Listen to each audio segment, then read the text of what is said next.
Now by Washington football legend Joe Theismann on what has been for you and many other people a really momentous day. And I'm just curious, with all the back and forth around this team over the last few years, did you think that we would get to this point?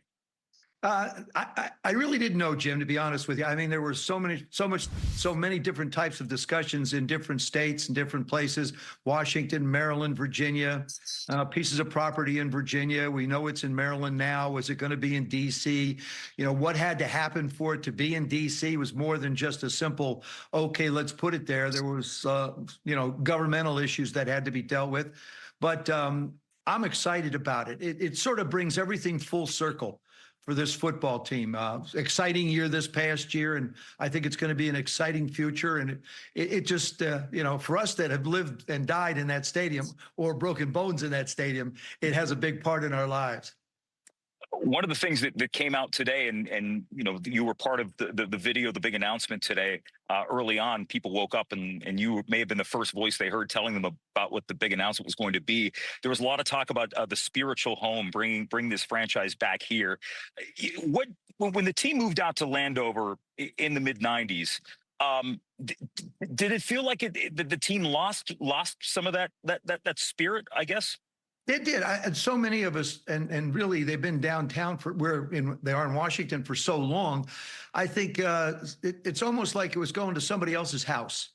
You were going to visit somebody else's house, but your house was still standing and your house was still there. And I know it needed a lot of work. And of course, got to remember, Josh is a Maryland guy. He grew up with this football team in this stadium.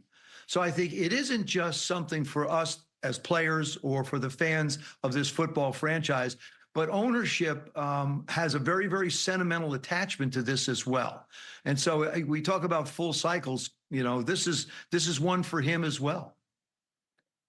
When we look at the last year, especially, I know I was at the first game as a fan when Josh Harris, it was his first game as owner, and you could feel the excitement, you could feel the optimism, because I know Washington fans for years, in spite of all the ups and downs, so many of them stuck with this team. Now that we're on the precipice of something new here, there is still a big job that Josh Harris and company have to do in selling this to people who may not believe this is the way to go, that this is the best use. So do you have a message to people who might be on the fence about that? Trust and believe in him. 2 years ago, he bought the football team. Then we were able to put something together very special this past year. I think this is going to be another indication of what ownership will do going forward to make this franchise even more exciting than it's been, even more close to home. And as I said in the video, let's bring Washington's football back to Washington, D.C. That's what we're called. We're not called the Virginia whatevers. We're not called the Maryland whatevers. We're Washington. We're the Washington Commanders.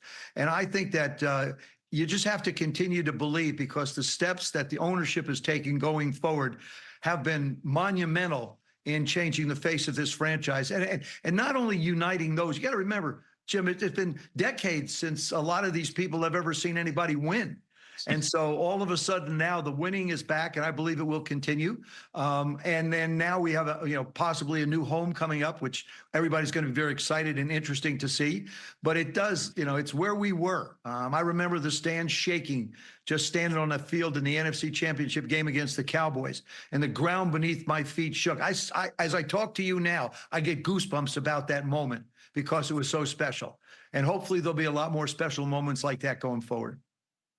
For a lot of people, for generations of Washingtonians, and I think every city has it, where you have the love of a team and the love of a franchise that transcends generations. It's passed down from grandfather to father to daughter, whatever. I got to imagine this really restores the faith that a lot of people have, though. The fact that there has been a commitment made, and more importantly, and let's be honest, the fact that there haven't been negative stories coming out about what's happening off the field over the last several years.